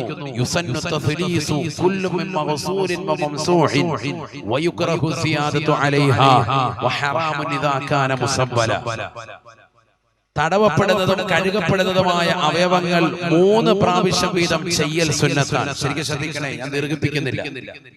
3 പ്രാവശ്യം വീതം തല തടവുക, ചെവി തടവുക, മുഖം കഴുകുക, കൈ കഴുകുക. ഇതൊക്കെ തടവപ്പെടുന്നതും കഴുകപ്പെടുന്നതുമായ അവയവങ്ങൾ 3 പ്രാവശ്യം വീതം ചെയ്യൽ സുന്നത്താണ്. അതിനേക്കാൾ കൂടുതൽ 1 പ്രാവശ്യം അധികരിപ്പിക്കൽ കറാഹത്താണ്. സ്വന്തം വീട്ടിൽ നിന്ന് ഒതുകൊടുക്കുന്ന അവസ്ഥയിലാണ് ഈ പറയുന്നത്. നമ്മൾ തന്നെ കിണർ ഒഴിച്ചു, അഥവാ നമ്മുടെ പൈസയിൽ കിണർ ഒഴിച്ചു, അതിലൊരു 10,000-10,000 രൂപയുടെ ഒരു മോട്ടർ വെച്ച് 2000 ലിറ്ററിന്റെ അല്ലെങ്കിൽ 1000 ലിറ്ററിന്റെ വലിയതാകുന്ന ഒരു ടാങ്ക് ഫിറ്റ് ചെയ്ത് അതിലേക്ക് പൈപ്പ് കണക്ഷൻ കൊടുത്തിട്ട് വെള്ളം അടിച്ചു വെച്ച്, എന്നിട്ട് അതിൽ നിന്ന് നമ്മൾ പൈപ്പ് മുഖേന എടുക്കുന്ന വധു ആരും നമ്മളോട് ചോദിക്കാനില്ല, എല്ലാ പൈസയും നമ്മളെ മുടക്കി. എങ്കിൽ പോലും 4ാമത്തെ പ്രാവശ്യം നീ എടുക്കുന്ന വുളൂഇന്റെ വെള്ളത്തിൽ ഹിസാബുണ്ട്, അത് ശ്രദ്ധിക്കണമെന്ന്. പ്രാവശ്യം എടുക്കുന്ന വെള്ളം പള്ളിയുടെ വെള്ളമാണ് എങ്കിൽ, പൊതു സ്വത്താണ് എങ്കിൽ അത് ഹറാമാണ്. അല്ലാഹു നമ്മളെ കാക്കുമാറാവട്ടെ. വലിയ വിഷയമാണ് ഇപ്പൊ പറഞ്ഞത്. 3 വട്ടം ചെയ്യൽ സുന്നത്താണ്, ചെയ്ത് നല്ലതാണ്, കൂലി കിട്ടും. ഒരു വട്ടം കൊണ്ട് മതിയാക്കാം, 2 വട്ടം കൊണ്ട് മതിയാക്കാം, 3 വട്ടം ഒരാൾ ചെയ്തു സുന്നത്താണ്. 4ാമത്തെ പ്രാവശ്യം കോരിയെടുക്കുന്ന വെള്ളം അത് ഹൗളിൽ നിന്നാണെങ്കിലും പൈപ്പിൽ നിന്നാണെങ്കിലും 4ാമത്തെ പ്രാവശ്യം അനാവശ്യമായി എടുക്കുന്ന ആ വെള്ളം അത് ഹറാമാണ്, പൊതു സ്വത്താണെങ്കിലെന്ന് ശാഫി മദ്ഹബിന്റെ ആധികാരിക. അല്ലാഹു നമ്മളെ കാക്കട്ടെ. അത് ദൂർത്താണ്. അതിനാണ് ദൂർത്തം എന്ന് പറയുന്നത്. നമ്മൾ ഒതു എടുക്കല്ലേ ഉസ്താദെ, ഒതു എടുക്കുമ്പോ നല്ല വൃത്തിയായിട്ട് എടുക്കണ്ടേ എന്നൊരു ചിന്ത നമുക്കുണ്ടാവും. അല്ലാഹു നമ്മളെ കാക്കുമാറാവട്ടെ. നബിയനാ റസൂലുള്ളാഹി സ്വല്ലല്ലാഹു അലൈഹി വസല്ലമ തങ്ങൾ സഅദ് റളിയല്ലാഹു അൻഹുവിനെ കാണുകയാണ്. മഹാനായ സഅദ് റളിയല്ലാഹു അൻഹു wudu ചെയ്തുകൊണ്ടിരിക്കുകയാണ്. അല്ലാഹുവിന്റെ റസൂൽ സഅദ് റളിയല്ലാഹു അൻഹുവിന്റെ ചാരത്തൂടെ നടന്നു പോകുമ്പോൾ നബി തങ്ങൾ സഅദ് റളിയല്ലാഹു അൻഹുവിനോട് പറയുകയാണ്, മസ്റഫു യാ സഅദു, എന്താണ് സഅദ് ഈ കാണിക്കുന്നത്? എത്ര വലിയ ധൂർത്തും ദുർവ്യയവുമാണ്. പാടില്ല പാടില്ല എന്ന് ഹബീബ് മുഹമ്മദ് മുസ്തഫ ഹബീബായ നബി സല്ലല്ലാഹു അലൈഹി വസല്ലമ തങ്ങൾ പറഞ്ഞപ്പോ ഫഖാല സഅദ് റളിയല്ലാഹു അൻഹു ഉടനെ ചോദിക്കുകയാണ്, അഫിൽ വുളൂഇ സറാഫുൻ യാ റസൂലല്ലാഹ്, അഫിൽ വുളൂഇ സറാഫുൻ യാ ഹബീബല്ലാഹ്, നബിയേ ഒതുവെടുക്കുന്ന വെള്ളത്തിൽ ഇസ്റാഫ് ഉണ്ടോ റസൂലേ? ഞാനിതാ അല്ലാഹുവിന് വേണ്ടി നിസ്കരിക്കാൻ ഒതുവെടുക്കുകയാണ്, അല്ലാഹുവിനെ ആരാധിക്കാൻ വേണ്ടിയുള്ള ഒതുവാണ്. അപ്പോൾ കൂടുതൽ വൃത്തി ശ്രദ്ധിക്കേണ്ട റസൂലേ, 3ാമത്തെ പ്രാവശ്യത്തേക്കാൾ കൂടുതൽ ഞാൻ ഈ എടുക്കുന്നതിൽ ഇസ്റാഫ് ഉണ്ടോ, ഇസ്റാഫ് ഉണ്ടോ? ഫഖാല റസൂലുള്ളാഹി സ്വല്ലല്ലാഹു അലൈഹി വസല്ലം, നബി സ്വല്ലല്ലാഹു അലൈഹി വസല്ലം തങ്ങൾ അരുൾ ചെയ്യുകയാണ്, നഅം വഇൻ കുൻത അലാ അതിശക്തമായി ഒഴുകുന്നതാകുന്ന നദിയുടെ തീരത്തിരുന്നു കൊണ്ട് നീ ഒതുവെടുത്താലും, നിറഞ്ഞ കവിഞ്ഞൊഴുകുന്നതായ നദിയുടെ തീരത്തിരുന്നു കൊണ്ട് നീ ഒതുവെടുത്താൽ പോലും 4ാമത്തെ പ്രാവശ്യം എടുക്കുന്നതായ ഒതുവിൽ ശ്രദ്ധിക്കണേ. നബിയുനാ റസൂലുള്ളാഹി സല്ലല്ലാഹു അലൈഹി വസല്ലം ഇന്ന് നമ്മുടെ മക്കളും നമ്മളും എത്ര വെള്ളമാണ് ദൂർത്തടിക്കുന്നത്. ആഖിറത്തിലെ ഹിസാബിനെ ഭയമില്ലേ? പരലോക ജീവിതത്തെ കുറിച്ച് എന്തേ ഭയമില്ലാതായി പോയോ? നമസ്കാരത്തിന് വേണ്ടി വരുന്നതാകുന്ന പ്രിയപ്പെട്ട മുസ്ലിമേ, അവ്വൽ വഖത്തിൽ കൃത്യമായി നമസ്കാരങ്ങൾ നിർവഹിച്ചാൽ അല്ലാഹുവിന്റെ ദർബാറിൽ ആ നമസ്കാരം നിനക്ക് അനുകൂലമായി ദുആ ചെയ്യുന്നതാണ്. ആദരവായ റസൂലുള്ളാഹി സ്വല്ലല്ലാഹു അലൈഹി വസല്ലം തങ്ങൾ പറഞ്ഞതാണ്, ഇദാ സല്ലൽ അബ്ദു ഫീ അവ്വലി വഖതിഹാ സഅദത ഇലാ സമാ. നമസ്കാരത്തെ അവ്വൽ വഖത്തിൽ നമസ്കരിക്കുന്നതായ ചെറുപ്പക്കാരുണ്ടോ, സഹോദരിമാരുണ്ടോ? കാവന്തറയിലുള്ള പ്രിയപ്പെട്ട ഉമ്മമാരെ, എത്ര ചൂടുള്ള ദിനങ്ങളാവട്ടെ, ഏത് തണുപ്പുള്ള രാത്രി ആകട്ടെ, അവ്വൽ വഖത്തിൽ ബാങ്ക് മുഴങ്ങി കഴിഞ്ഞാൽ ഉടനെ ഹയ്യ അലസ് സ്വലാ ഹയ്യ അലൽ ഫലാഹ്, നമസ്കാരത്തിലേക്ക് വരൂ, വിജയത്തിലേക്ക് വരൂ എന്ന് ശ്രവണ സുന്ദരമായ ബാങ്കുല് മുഴങ്ങുമ്പോ ആ ബാങ്ക് വിളിക്ക് ഉത്തരം കൊടുത്തുകൊണ്ട് അവ്വൽ വഖത്തിൽ നീ നമസ്കരിച്ചാൽ ആ നമസ്കാരം അല്ലാഹുവിന്റെ ദർബാറിലേക്ക് കയറുകയാണ്. ഒരു മലക്കിന്റെ അകമ്പടിയും വേണ്ട. ആ നമസ്കാരം അവ്വൽ വഖത്തിൽ നമസ്കരിച്ചതാണോ, ബാങ്ക് വിളിച്ചാൽ ഉടനെ നമസ്കരിക്കുന്ന പ്രിയപ്പെട്ട ഉമ്മ, ളുഹർ നമസ്കാരം പിന്നിക്കാതെ അസറിലേക്ക് വെച്ച് പിന്നിക്കാതെ ബാങ്ക് വിളിച്ചാൽ ഉടനെ തന്നെ നമസ്കരിക്കുന്നതായ ഉമ്മയാണോ? ബാങ്ക് വിളിച്ചാൽ ഉടനെ പള്ളിയിലേക്ക് പോകുന്ന ഉപ്പയാണോ? അവ്വൽ വഖത്തിൽ നമസ്കരിക്കുന്നവനാണോ? ആ നമസ്കാരം അല്ലാഹുവിന്റെ ദർബാറിലേക്ക് കയറുകയാണ്. അർശിന്റെ ഉടമസ്ഥനായ പടച്ച റബ്ബിന്റെ തിരുസവിധത്തിലേക്ക് ചെല്ലുകയാണ്. നമസ്കരിച്ചവന് വേണ്ടി അനുകൂലമായി അല്ലാഹുവിനോട് ദുആ ചെയ്യുകയാണ്. ഹഫിളകല്ലാഹു കമാ ഹഫിളതനീ, നമസ്കാരമാകുന്ന എന്നെ നീ കാത്ത് സംരക്ഷിച്ചതുപോലെ അല്ലാഹു നിന്നെയും കാത്ത് സംരക്ഷിക്കട്ടെ. ആ നമസ്കാരം അനുകൂലമായി ദുആ ചെയ്യമേ ഹബീബായ റസൂലുള്ളാഹി. ലഭിക്കണോ പ്രിയപ്പെട്ടതാകുന്ന ഉപ്പമാരെ, അല്ലാഹു നമുക്ക് കിട്ടിയാൽ, നമസ്കാരം മുഖേന നമുക്ക് ലഭിച്ചാൽ അതിനേക്കാൾ വലിയ ഖൈറ് മറ്റൊന്നുമില്ല. ബാങ്ക് വിളിക്കുമ്പോൾ ആൺമക്കളെയും കൂട്ടി പള്ളിയിലേക്ക് പോകുന്ന ശീലമുണ്ടാകണം. പരിശുദ്ധമാകുന്ന റമളാനിന് മുമ്പ് നാം ഒരുങ്ങി തയ്യാറാവേണ്ടത് ആ നിലക്കാണ്. ഒരുപാട് തെറ്റുകൾ നമ്മൾ ചെയ്തു പോയവരാണ്. കല്ല് കുടിച്ചു പോയവരുണ്ടാകും, വ്യഭിചരിച്ചു പോയവരുണ്ടാകും, സിനിമ കണ്ടു പോയവരുണ്ടാകും, സീരിയല് ദർശിച്ചു പോയവരുണ്ടാകും, മോശപ്പെട്ട തലത്തിലേക്ക് കണ്ണുകൾ കൊണ്ടുപോയവരുണ്ടാകും, കാതുകളെ കൊണ്ടുപോയവരുണ്ടാകും, കൈകളെ കൊണ്ടുപോയവരുണ്ടാകും, ഹൃദയം കൊണ്ട് ഹറാമായത് ചിന്തിച്ചവരുണ്ടാകും. എല്ലാ തെറ്റുകുറ്റങ്ങളും പടച്ച റബ്ബിലേക്ക് ഈ പരിശുദ്ധമായ റജബിന്റെ മാസത്തിൽ ഇസ്തിഗ്ഫാർ ചൊല്ലിക്കൊണ്ട് പാപമോചനത്തിന് തേടണേ. റജബൻ ശഹ്റുൽ ഇസ്തിഗ്ഫാർ, ഇസ്തിഗ്ഫാറത്തിന്റെ മാസമാണ്. പാപമോചനത്തിന് അർത്ഥിച്ചുകൊണ്ട് പടച്ച റബ്ബിലേക്ക് പാപം പൊറുപ്പിച്ചെടുക്കേണ്ട മാസമാണ്. തൗബയെ പുതുക്കേണ്ട മാസമാണ്. റമദാൻ കഴിഞ്ഞിട്ടല്ല സഹോദരാ തൗബ. റമദാനിന്റെ 17-നോ 27-നോ മാത്രമല്ല തൗബ. ആ റമദാനിന് മുമ്പ് തൗബ നിർബന്ധമാണ്, അനിവാര്യമാണ്. ചെയ്തതാകുന്ന പാപഭാരങ്ങൾ മുഴുവനും പടച്ച റബ്ബിലേക്ക് ഏറ്റു പറഞ്ഞുകൊണ്ട്, അല്ലാഹുവേ പടച്ച റബ്ബേ, ഞാൻ തെറ്റ് ചെയ്തവനാണ് അല്ലാഹ്, ഞാൻ ലഹരി നുണഞ്ഞവനാണ് അല്ലാഹ് എന്നുള്ളതാകുന്ന പടച്ച റബ്ബിനോടുള്ള ഭയത്തോടുകൂടി അല്ലാഹുവിലേക്ക് പൊട്ടിക്കരഞ്ഞുകൊണ്ട് ഇസ്തിഗ്ഫാർ ചൊല്ലുന്നവരുണ്ടോ? രക്ഷയാണ്. നമസ്കാരങ്ങളെ ചിട്ടവെക്കുന്ന മനുഷ്യ, നിനക്ക് രക്ഷയുടെ കവാടങ്ങൾ അല്ലാഹു തുറന്നു നൽകുകയാണ്. ആദരവായ റസൂലുള്ളാഹി സ്വല്ലല്ലാഹു അലൈഹി വസല്ലം തങ്ങൾ പറയുകയാണ്, നമസ്കാരം നിനക്ക് അനുകൂലമായി അല്ലാഹുവിന്റെ അർശിന്റെ അടുക്കൽ ദുആ ചെയ്യുമ്പോൾ ഫയഖൂലുൽ മലായികതു ഹൗലൽ അർശി ആമീൻ. അർശിനെ വഹിക്കുന്ന കോടാനുകോടി മലായികത്തുകൾ നിനക്ക് അനുകൂലമായി ആമീൻ പറയുമെന്ന് നബിയുനാ റസൂലുള്ളാഹി. വഇദാ സ്വല്ലൽ അബ്ദു ഫീ ഗൈരി വഖതിഹാ, നമസ്കാരത്തിന്റെ വാർഷികമാകട്ടെ എന്ന് കടന്നു വന്നാലും ഞാൻ എന്റെ ജീവിതത്തെ മാറ്റുകയില്ല. ഈ പോകുന്നത് പോലെ തന്നെ ഫേസ്ബുക്ക് വാച്ച് ചെയ്യും, റീൽസുകളിലിടും, മോശപ്പെട്ട തരത്തിലേക്ക് കണ്ടുകൊണ്ടുപോകും. ഞാൻ എന്റെ കാമുകിയുമായി രഹസ്യമായി രഹസ്യമായി ചാറ്റിംഗ് നടത്തും. നേരം വെളുക്കുന്നവരെ ഞങ്ങൾ തമ്മിൽ സംസാരിക്കും.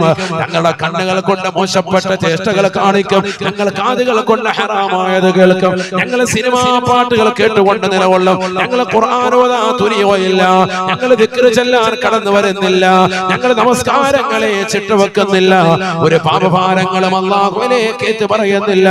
ഞങ്ങൾ ഇതേ രീതിയിൽ തന്നെ പോവുകയാണെന്ന് പറഞ്ഞ് തോന്നുമ്പോൾ നമസ്കരിക്കുന്ന മുസ്ലിമേ മുസ്ലിമത്തേ, എല്ലാ തിരക്കുകളും കഴിഞ്ഞ് ഇന്നാ പിടിച്ചോ എന്ന നിലക്ക് റബ്ബിന് വേണ്ടി നിസ്കരിക്കുന്നതായ നമസ്കാരമില്ലേ?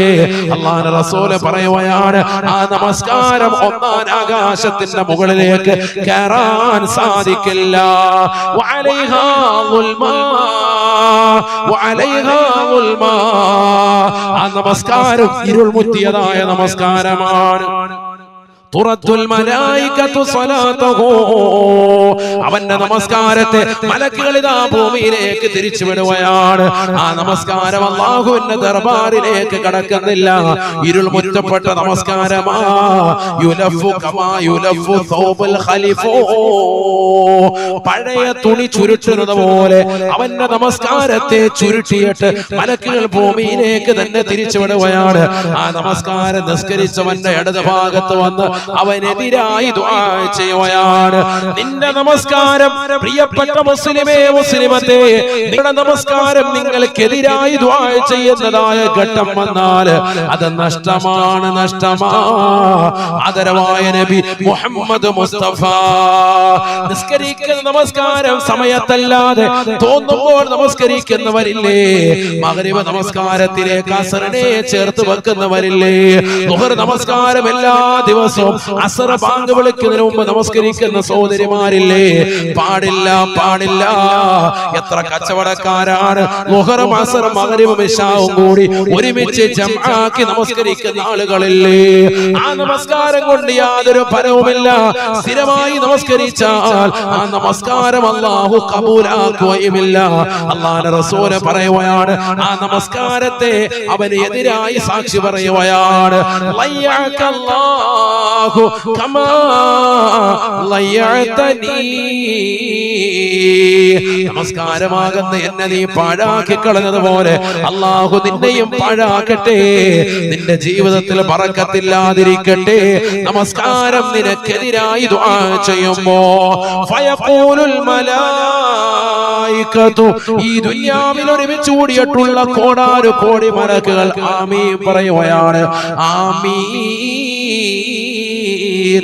ആമീൻ. അല്ലാഹുവേ, ഈ നിസ്കാരത്തിന്റെ വിഷയത്തിൽ നീ ഇജാബത്ത് കൊടുക്കണേ അല്ലാ. നമസ്കരിച്ചവനാണ്, പക്ഷേ തോന്നുമ്പോൾ നമസ്കരിച്ചവനാണ്.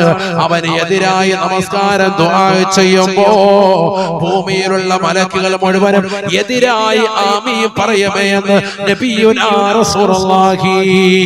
കാമന്തറയിലുള്ള പ്രിയപ്പെട്ട ഉപ്പമാരെ, സഹോദരിമാരെ, എന്തിനാണ് നമസ്കാരം നമുക്ക് എതിരായി ദുആ ചെയ്യുന്ന ഒരവസ്ഥ എന്തിനാണ് നമ്മുടെ ജീവിതത്തിൽ ഉണ്ടാക്കി തീർക്കുന്നത്? നമ്മൾ എന്തായാലും മുഅ്മിനീങ്ങളാണ്, സത്യവിശ്വാസികളാണ്. അവ്വൽ വഖത്തിൽ നമസ്കരിക്കാൻ അവസരം കിട്ടിയെന്നവരാണ്. അതിനല്ലേ ഒരു മുഅദ്ദിന് അല്ലാഹു പള്ളിയിൽ നിർത്തിയിരിക്കുന്നത്. അസ്സലാത്തു ഖൈറുൻ മിനൻ നൗം, അസ്സലാത്തു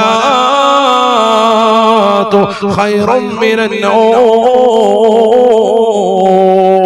ഉറക്കിനേക്കാൾ ഏറ്റവും ഖൈർ, ഏറ്റവും കരുണീയം നമസ്കാരമാണെന്ന് വിളിച്ചു പറയുമ്പോ നമസ്കരിക്കാൻ മുസല്ലിയിലേക്ക് ഇറങ്ങി തിരിക്കുന്നവരുണ്ടോ? ബാങ്ക് വിളിക്കുമ്പോൾ അവ്വൽ വഖത്തിൽ ഇറങ്ങുന്നവരുണ്ടോ? ഉറപ്പായും നിനക്ക് അനുകൂലമായ പ്രാർത്ഥനയാണ്. ഇടങ്ങേറ് പിടിപ്പിക്കുന്ന ഒരു ജീവിതം നിന്റെ ജീവിതത്തിൽ ഉണ്ടാവാൻ പാടില്ല. നിന്റെ ജീവിതത്തിൽ ഐശ്വര്യം വേണോ? മറ്റൊരാളുടെ മുന്നിൽ കൈനീട്ടി യാചിക്കേണ്ടാത്ത ഗതികെട്ട അവസ്ഥയില്ലാതെ മാന്യമായ ഭക്ഷണം, റിസ്ക് അല്ലാഹു നിനക്ക് നൽകുന്ന പണിയാണ് നമസ്കാരം എന്ന വിശുദ്ധമായ ഖുർആൻ.